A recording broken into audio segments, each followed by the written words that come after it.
नमस्कार. मी अरविंद आठले. कालच्या भागामध्ये आपण पाहिलं की साधना ही उपासनेचा बँक बॅलन्स आहे. की पुढच्या जन्मी त्यातला बॅलन्स ट्रान्सफर होतो आणि डोळे आणि कान उघडे ठेवून आध्यात्मिक असावं, म्हणजे फसगत होत नाही. त्यानंतर आपण तुकाराम कोकाटेंच्या नवसाची गोष्ट ऐकली. 2-3 मुले होऊनही नवस फेडायला आठवण राहिली नाही. आणि मग थोरला मुलगा नारायण आजारी पडल्यानंतर मग आठवण झाली की आपण अशा अशा गजानन महाराजांना आपण नवस बोललो होतो आणि ते काही केला नाही. आणि मग त्यांनी प्रार्थना केली आणि मग तो मुलगा ठीक झाला आणि मग तो मुलगा त्यांनी गजानन महाराजांना अर्पण केला. हा नारायण, या मुलाचं नाव नारायण, हा पुढे पारमार्थिक अधिकारी झाला. आणि बाळाभाऊ नंतर त्याचा क्रम लागला की ज्यांनी हा सगळा पुढचा महाराजांचा संसार सांभाळला. त्यानंतर महाराजांच्या संबंधी काही ओव्या आपण पाहिल्या. आज महाराज समाधी घेणार आहेत, तर त्या संबंधी काही ओव्या दासगणूंनी लिहिलेल्या होत्या, त्या आपण काही पाहिल्या. विठोबाच्या भेटीचा पंढरपूरला प्रसंग पाहिला, महाराजांनी कसा निरोप घेतला. आणि आज आपण त्याच्या पुढे जाणार आहोत. मी मिलिंदरावांना विनंती करतो की आजचा भाग त्यांनी पुढे सुरू करा. सर्वांना माझा नमस्कार. काका, तुम्हालाही माझा नमस्कार आणि समर्थ सद्गुरू श्री गजानन महाराजांच्या चरणी साष्टांग दंडवत घालून आजच्या कथनाला सुरुवात करूया. आपण 19व्या अध्यायात आहोत. 19वा अध्याय हा फार, मला तो नेहमी वाचताना फारच भावविवश व्हायला होतं, कारण त्या अध्यायामध्ये महाराजांच्या समाधी सोहळ्याचं वर्णन आहे. तर या अध्यायामध्ये 19वा अध्याय जे नित्य पारायण करतात त्यांना खूप मोठा वाटतो तो अध्याय. कारण काय आहे की प्रत्येकाला हल्ली पटकन संपून पुढे जायची सवय लागलेली असल्या कारणाने 19वा अध्याय आणि 21वा अध्याय, 20वा सुद्धा, तर 18व्या अध्यायापासून 21व्या अध्यायापर्यंत सगळे अध्याय मोठे आहेत. रचना मोठी केलेली आहे. वास्तविक असं मी ऐकलेलं आहे एके ठिकाणी की हा 19वा अध्याय पण अतिशय छोटा होता, कमीत कमी ओव्यांचा होता. पण नंतर जेव्हा हे सगळं आकारास आलं आणि त्यानंतर मग असं जाणवलं की बऱ्याच कथा, बऱ्याच जणांचं काही सांगायचं असेल चरित्र, ते सगळं सांगायचं राहूनच गेलंय. मग त्या सगळ्या ओव्या पुन्हा नव्याने रचून या 19व्या अध्यायामध्ये समाविष्ट करण्यात आल्यामुळे 19व्या अध्यायाची व्याप्ती वाढली. तो सगळ्या अध्यायामध्ये मोठा अध्याय आहे. आणि बरेच लोक असं म्हणतात, अहो वेळ लागतो हो 19वा अध्याय वाचायला. तर सांगितलंय का कुणी तुम्हाला वाचा 19वा अध्याय? किंवा गजानन महाराजांनी काय असं तुम्हाला फोन केलंय का, वाचत तो 19वा अध्याय, किती वेळ लागला तरी चालेल? पण ही मनुष्य प्रवृत्ती आहे. पारायण करायचं ते सुद्धा कसं आपल्या पद्धतीने, आपल्याला जमेल, पचेल, रुचेल तसं, आपल्या वेळेत बसेल तसं, अशी ही अनेकांची धारणा असते. सरसकट सगळ्यांची वृत्ती अशी आहे असं माझं म्हणण्याचा हेतू नाही. पण असं सगळीकडे पाहायला मिळाल्यानंतर नाही तर मग लोक कशाला बोलली असती, अहो केवढा मोठा अध्याय हो 19वा अध्याय, वेळ लागतो पारायण करताना वाचायला. वेळ लागला तरी चालेल. आयुष्यात अनेक वेळेला किंवा रोजच्या रोजच कितीतरी वेळ फुकट चाललेला असतो. मग हा जर अध्याय वाचायला वेळ लागत असेल तर तो सत्कारणी लागला असं समजायला काय हरकत आहे? समजायला हरकत आहे अशातलाही भाग नाही, तो लागतोच सत्कारणी, हेही तितकंच सत्य आहे. तर असो, आपण ह्या 19व्या अध्यायातल्या सुरुवातीपासूनच्या अनेक अशा कथा ऐकल्या आणि आता आपण समाधी सोहळ्याकडे चाललेलो आहोत. आणि या अध्यायामध्ये दासगणू महाराजांनी श्री गजानन महाराजांचा समाधी सोहळा सांगितलेला आहे. तर आता त्याला जोडून ही कथा काय आहे की महाराज हरिपाटलांना घेऊन पंढरपूरला विठ्ठलाला भेटायला गेले, पांडुरंगाला भेटायला गेले. आणि तिथे पांडुरंगाच्या गाभाऱ्यामध्ये उभं राहिल्यानंतर जे काही आदान प्रदान सगुणाचं आणि निर्गुणाचं झालं, तर ते वर्णन करण्याला कितीतरी अध्याय खर्ची घालावे लागतील. एक्झॅक्ट त्यावेळेला नेमकं काय झालं पण जे महाराज पांडुरंगाशी बोलले की आता मला अवतार कार्य संपवायचंय, आणि आता त्यांना तो हरीचा विरह साहवेना. म्हणजे काय झालं की आता ही सावळी साजेरी गोजेरी मूर्ती बघा, हा लौकिकातला खेळ आहे. वास्तविक जे स्वतः पांडुरंग स्वरूप लोकांना दर्शन देऊ शकताय, त्यांना त्या हरीचा, पंढरपूरच्या पांडुरंगाचा विरह सहन होईना. हे म्हणणं हे कौतुक आहे एक प्रकारचं, त्या शक्तींनी एकमेकांशी केलेलं कौतुक आहे. आता एकमेकांशी केलेलं कौतुक आहे असंही म्हणायला काही, म्हणजे असंही म्हणावं असं वाटत नाही. याचं कारण असं आहे की एकाच शक्तीचे दोन आविष्कार, एक सगुण आणि एक निर्गुण. म्हणजे तो विटेवर उभा आहे तो सुद्धा सगुण साकार स्वरूपात उभा आहे, पण तो तेवढ्याच प्रमाणात तो निर्गुण निराकार पण आहे. मग हे दोन तत्वांचा एकमेकांशी जो काही संवाद आहे, एकतत्वाचा एकतत्वाशी संवाद आहे. दोन फक्त आयडेंटिटी आहे, तेवढं लक्षात घ्या तिथे. तर महाराजांना ते तो विरह सहावेना, आणि मग त्यांच्या नयनातनं अश्रुधारा व्हायला लागल्यावरती हरिपाटलांना असं वाटलं की आजपर्यंत महाराजांच्या नेत्रांमध्ये, डोळ्यावाटे मी कधी अश्रू वाहिलेले पाहिले नाहीत, मग आज हे असं विपरीत का? मग हरिपाटलांना असा संभ्रम पडला की माझ्याकडून काही चूक झालीये का, व मी काही सेवेला चुकलोय का. त्यांनी महाराजांना विचारलं, कारण मोकळेपणा होता. कसं विचारू, काय विचारू असं नव्हतं. महाराज तर जणू काय अंतरीतला राम होते ना, अंतरीचा ठेवा होते त्याच्यात. त्यांनी स्पष्टपणे विचारलं की माझ्याकडून काही चूक झाली आहे का, म्हणून तुमच्या नेत्रांना अश्रू आले आहेत. तर महाराज म्हणाले तसं काही नाहीये, की ह्यातलं जे गूढ आहे ते कितीही मी तुला विशद करून सांगितलं, कितीही त्याची फोड करून सांगितली, तरी ती तुला कळणार नाही. इतकं हे अध्यात्मातल्या उच्च पातळीवरचं ते गूढ आहे. महाराजांनी हा शब्द वापरलेला नाहीये, अध्यात्माच्या उच्च पातळीवरचं गूढ वगैरे. ते एवढंच म्हणाले की ते गूढ आहे, ते तुला सांगूनही समजणार नाही. आणि खरोखर महाराजांनी त्यांना, हरिपाटलांना जर सांगायचं ठरवलं असतं तर त्यांना ते सगळं अगदी बारीक सारीक बारकाव्या सकट आता माझं पांडुरंगाशी काय संधान बांधलं गेलंय ते सांगता नक्कीच आलं असतं. त्यांना काय अशक्य होतं, पण त्यांनी ते टाळलं. याचं कारणच असं आहे की सगळ्याच गोष्टी उघड करायच्या नसतात. हा जसा धडा व्यवहारात असतो तसाच तो अध्यात्मामध्ये सुद्धा अतिशय प्रभावीरित्या अंगीकारला जातो. पण आजकालच्या अध्यात्मामध्ये असं आहे की हळद नुसती पाहिली लांबून तरी माणसं गोरी होत आहेत. मग ती हळद प्यायची तर गोष्ट बाजूलाच राहू दे. आणि मग त्या कणाकणाने सुद्धा, म्हणजे अंगाला एखादा हळदीचा कण लागला तरी सुद्धा असं वाटतं की अरे बाबा मला काय सापडलं. इतकं हे सगळं खालच्या लेवलला अध्यात्म गेलेलं असल्या कारणाने मग त्यावेळेला तर महाराजांनी असं सांगितलं की हे गूढ आहे. तर तू अधिकारी, जरी हरी पाटील सुद्धा अधिकारी होते, कारण का तर महाराजांचा निकट सहवास होता, संत कृपा होती घराण्यावर. आणि महाराजांची परीक्षा हरिपाटलांनी स्वतः मल्लविद्येच्या द्वारे केलेली होती.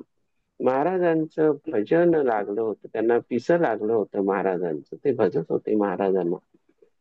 कळत न कळत का होईना हरिपाटलांकडे सुद्धा अधिकार पारमार्थिक चालत आलेला होता, पण त्याचा आविष्कार हरिपाटलांनी कधी केला नाही, महाराजांच्या समोरही कधी केला नाही. महाराज जाणून होते त्यांची योग्यता काय आहे, तरी सुद्धा महाराजांनी पांडुरंगाच्या समोर जे काही झालं ते गूढ आहे, आणि अशा पद्धतीने तुला काही ते विशद करून सांगता येणार नाही असं महाराज म्हणाले. आणि मग पुढे असं झालं की आता तेच आपण ओळी म्हणूया की हरी पाटील जोडून हाता पुसू लागला पुण्यवंता, अश्रू का हो सद्गुरुनाथा, आणिले लोचनी ये वेळा. किंवा मी काही सेवेला चुकलो आहे दयाळा, म्हणून आपण खेद झाला ते सांगा लवलाही. महाराज म्हणाले त्यावर हरिपाटलाचा धरून कर, सांगितले तरी न कळणार त्याचे वर्म बापा तुला. तो विषय खोल भारी, तू न पडावे त्या भीतरी. इतकेच सांगतो श्रवण करी, संगत माझी थोडी असे. चाल आता शेगावाला तू आपल्या ठिकाणाला, तुमच्या पाटील वंशाला काहीही कमी न पडेल. पंढरीचे मावंदे केले शेगावा माझी भले. काल इथपर्यंत आपण कथाभाग बघितला. पंढरीचे मावंदे केले शेगावा माझी भले. चित्त चिंतेने व्याप्त झाले मात्र हरी पाटलाचे. त्याला चिंता लागून राहिली, काहीतरी विलक्षण घडलंय एवढं मात्र त्यांना जाणवलं. पण ते काय विलक्षण घडलंय आणि महाराजांचा आता मानस काय आहे हे त्याला समजेना, म्हणून त्यांना चिंता लागली. तो म्हणे मंडळीस महाराज वदले पंढरीस. संगत राहिली थोडे दिवस माझी विठूच्या रावळी. पुढे श्रावण मास गेला, क्षीणता आली तनूला. महाराजांची अवस्था सांगतायत दासगणू महाराज की पुढे श्रावण मास गेला. आषाढामध्ये गेलेले होते पांडुरंगाच्या दर्शनाला, तिथे तो संवाद घडलाय पांडुरंगाशी. आणि मग दासगणू म्हणतात की पुढे श्रावण मास गेला, क्षीणता आली तनूला. पुढे भाद्रपद मास आला, काय झाले ते ऐका. गणेश चतुर्थीचे दिवशी महाराज म्हणाले अवघ्यांचे, आता गणपती बोळवण्यासी यावे तुम्ही मठात. कथा गणेश पुराणात ऐशा परी आहे ग्रंथित. चतुर्थीच्या निमित्त पार्थिव गणपती करावा, त्याची पूजा अर्चा करून नैवेद्य करावा समर्पण. दुसरे दिवशी विसर्जून बोळवावा जलामध्ये. तो दिवस आज आला, तो साजरा पाहिजे केला. या पार्थिव देहाला तुम्ही बोळवा आनंदी. दुःख न करावे यत्किंचित, आम्ही आहो येथे स्थित. तुम्हा सांभाळण्याप्रती सत्य, तुमचा विसर पडणे नसे. हे शरीर वस्त्रापरी बदलणे आहे निर्धारी. ऐसे गीता शास्त्रांतरी भगवान वदला अर्जुन. जे जे ब्रह्मवेत्ते झाले त्यांनी त्यांनी ऐसेच केले. शरीर वस्त्रांची बदलिले, हे काही विसरू नका. आता इथे महाराजांनी सांगितलंय की गणेश पुराणामध्ये जी कथा आहे की भाद्रपद शुद्ध चतुर्थीला पार्थिव गणपती करावा आणि दुसऱ्या दिवशी त्याचं सगळं, त्या दिवशी चतुर्थीच्या दिवशी सगळं कोड कौतुक करून ऋषी पंचमीच्या दिवशी म्हणजे पंचमीच्या दिवशी दुसऱ्या दिवशी भाद्रपद शुद्ध पंचमी त्या दिवशी विसर्जन करावा.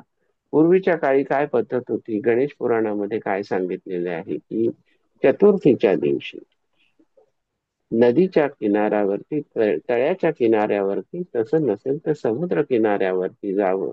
तिथली मऊ अशी मऊशार अशी वाळू घ्यावी, चिकण माती घ्यावी आणि आपल्या उजव्या हाताने आपल्या डाव्या हाताच्या तळव्यावरती एक गणेशाची काल्पनिक मूर्ती आपल्या हातानेच आपण बनवावी, त्या चिकण मातीच्या गोळ्याची एवढीशी. आणि मग त्या पार्थिवाचं, ते पार्थिव का म्हटलंय त्याला, ते अशाश्वत आहे म्हणून. ते पार्थिव का म्हणायचं, कारण त्याच्यामध्ये चैतन्य आपण मंत्राद्वारे आवाहन करतो म्हणून. कारण ते आवाहन केल्यानंतर जेव्हा उत्तर पूजेच्या वेळेला त्याला विसर्जयामी म्हणतात, त्यावेळेला त्यातलं चैतन्य मंत्राद्वारेच आपण परत घेतो आणि मग ते पार्थिव, म्हणजे पार्थिव याचा अर्थ असा आहे की त्याच्यामध्ये कोणत्याही चैतन्याचा लवलेश नाही. मग पार्थिव सिद्धी विनायक देवता घेऊन महा, अशीच मुळी गणेश चतुर्थीला पूजा सांगितली जाते की हे पार्थिव आहे, त्याच्यामध्ये आता मी मंत्राद्वारे पंचप्राणांना आवाहन करणारे, पंचभूत महाभूतांना आवाहन करणारे, ते झाल्यानंतर जे काही निर्माण तिथे चैतन्य होतं ते गणेश तत्व तिथे आविष्कारित होतं म्हणूनच. आणि गणेश तत्व एकदा आविष्कारित झालं की त्याचा आविष्कार हा 1.5 दिवसाचा असतो, असं गणेश पुराणामध्ये ग्रंथित केलेलं आहे. त्यानंतर जे उरतं तेव्हा त्यातलं चैतन्य बाजूला झालेलं असतं. मग आपण फक्त त्यानंतर जे काही पुजतो 5 दिवस, 7 दिवस, 10 दिवस, कोणी 21 दिवसाचा नवस असतो काही लोकांचा की 21 दिवस तुझी स्थापना करीन, अमुक अमुक झालं पाहिजे. आपण नवसाची गोष्ट काल बघितली. तर चैतन्य तिथून 1.5 दिवसाच्या नंतरच बाजूला झालेला असतं. उरतो तो फक्त सोहळा, कोड कौतुक, आणि उरतं ते फक्त मूर्तिमंत असं आखीव रेखीव सुंदर देखणं असं चित्र, कारण आपण ती मूर्ती सुद्धा आता काही कोणी हातावरती पार्थिव गणपती करत नाही. ती मूर्ती शाळेतनं मूर्ती आणायची पद्धत आहे, वर्षानुवर्ष पिढ्यानपिढ्या हे चालू आहे. तर या पद्धतीने जेव्हा ते पूजन आपण करतो गणेशाचं, त्याला किती कौतुक असतं. आजकाल तर या सगळ्या सोहळ्याला इव्हेंटचं स्वरूप आलेलं आहे. कारण काय आहे, दिवसेंदिवस जशी क्रयशक्ती वाढत चालली, माणसाकडे पैसा जसा येतोय तशी क्रयशक्ती वाढत चालली असल्या कारणाने मग जे जे काही सर्वोत्तम या बाजारामध्ये, जे जे काही मार्केटमध्ये सर्वोत्तम असेल ते माझ्या घरातल्या त्या गणेशोत्सवामधल्या मूर्तीला मी अर्पण करीन, ह्या भावनेने जे काही अत्युत्तम सगळीकडे साजरं केलं जातंय आज. अनेकांकडे आपण पाहतो अतिशय देखणा असा गणेशोत्सव साजरा करतात, अतिशय ऐश्वर संपन्न गणेशोत्सव साजरा करतात. पण त्याच्यामध्ये जेव्हा महाराजांनी सांगून ठेवले की अरे माझं वास्तव्य किती आहे त्या मूर्तीमध्ये, त्या पार्थिव सिद्धिविनायक देवता मध्ये किती मूर्तीमध्ये त्या अस्तित्व आहेत, 1.5 दिवसाचं. त्याच्यानंतर गणेश तत्व तिथून बाजूला होणार आहे, म्हणून 1.5 दिवसाचा उत्सव हा पहिल्यापासून आहे. नंतर जी वाढ करण्यात आली ती मनुष्याच्या सुबत्तेनुसार ती वाढ मनुष्याने केलेली आहे. त्याला शास्त्रामध्ये आधार कुठेही नाही. आधार फक्त 1.5 दिवसाचा आहे, हे प्रत्येकाने लक्षात ठेवावं. इथे महाराज तेच सांगतात की गणेश चतुर्थीच्या दिवशी पार्थिवाची स्थापना करावी, त्याच्या चैतन्याचं आवाहन करावं आणि त्याचं सगळं नैवेद्य पूजा अर्चा यथास्थित करून दुसऱ्या दिवशी पंचमीच्या दिवशी त्याला जलामध्ये विसर्जित करावं, बोळवावं. बोळवणे हा शब्द आहे, विसर्जन करायला बोळवणे हा शब्द आहे. बोळवणे याचा शब्दामध्ये जर ळ काढला तर बोलावणे असाही एक शब्द येतो. म्हणजे आपण म्हणतो ना की गणपती बाप्पा मोरया, पुढच्या वर्षी लवकर या, याच्यात बोलवणं आहे. विसर्जन करताना सुद्धा त्याला बोळवणं, त्यातलं हे बोलवणं आहे. तर ह्या पद्धतीने तर महाराज काय म्हणाले की हे चैतन्य आता त्या चैतन्यामध्ये मिसळू पाहतंय. हे महाराज रूपी चैतन्य, ज्या काही तुम्ही त्या या देहाला महाराज महाराज म्हणताय, ते चैतन्य कुठेतरी त्या चैतन्यामध्ये मिसळू पाहतंय. म्हणजे शून्यमिदम शून्य मद शून्यात शून्य मधुच्यते शून्य मादाय शून्यमेवावशिष्यते, किंवा पूर्णमद पूर्णमिदम पूर्णात पूर्णमदुच्यते पूर्णस्य पूर्णमादाय पूर्णमेवावशिष्यते. आणि शेवटी असं शांती मंत्र म्हणतो आपण, ओम शांती शांती शांती. म्हणजे काय, हे सगळं पूर्णाचं आवाहन करून झाल्यानंतर, शून्याला आवाहन करून झाल्यानंतर जे काही आपल्यामध्ये जे पूर्ण आहे त्या पूर्णाशी, त्या पूर्णाचं आवाहन झाल्यानंतर, त्या चैतन्याशी त्या चैतन्याला जोडल्यानंतर अनुभव कसला येणार आहे, शांततेचाच अनुभव येणार आहे. तिथे मनाची अवस्था प्रक्षोभित नाही होणार, कोलाहल मनामध्ये माजणार नाहीये. पूर्णविदा म्हटल्यानंतर जे तिथं आहे तेच इथं आहे. म्हणजे जे ब्रह्मांडात आहे ते पिंडात आहे. त्याच्याशी जेव्हा ध्यानावस्थेत जाण्याआधी किंवा ध्यान झाल्यानंतरही अनुसंधान जोडलं जातं माणसाकडून, तेव्हा शांततेशिवाय दुसरा कोणताही अनुभव येत नाही. म्हणून ओम शांती शांती शांती असं म्हटलं जातं. हा त्याच्या मागचा भावार्थ आहे. महाराजांनी आता काय सांगितलंय की क्षीणता आली तनुला, श्रावण महिन्यात क्षीणता आली. आता हेही कौतुक आहे.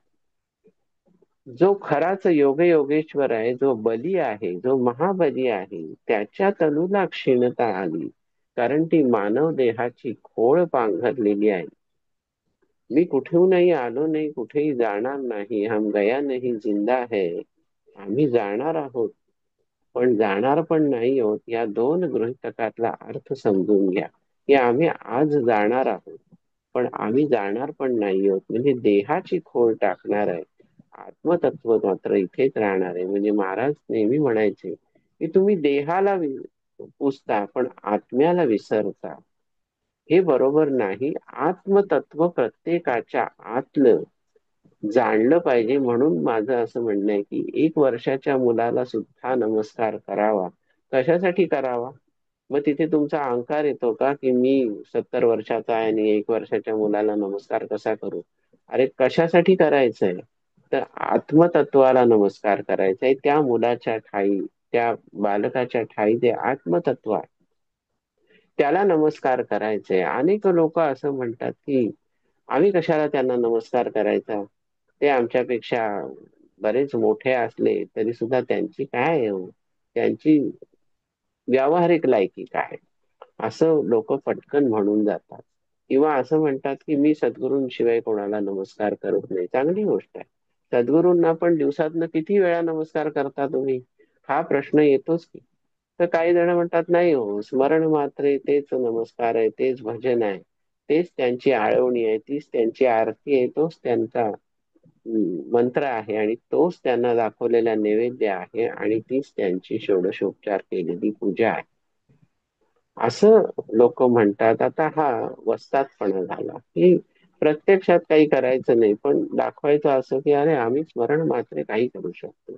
करा ना, स्मरण मात्रे काही करा, पण स्मरण मात्रे कोणाला शिव्या पण देऊ नका मनानं.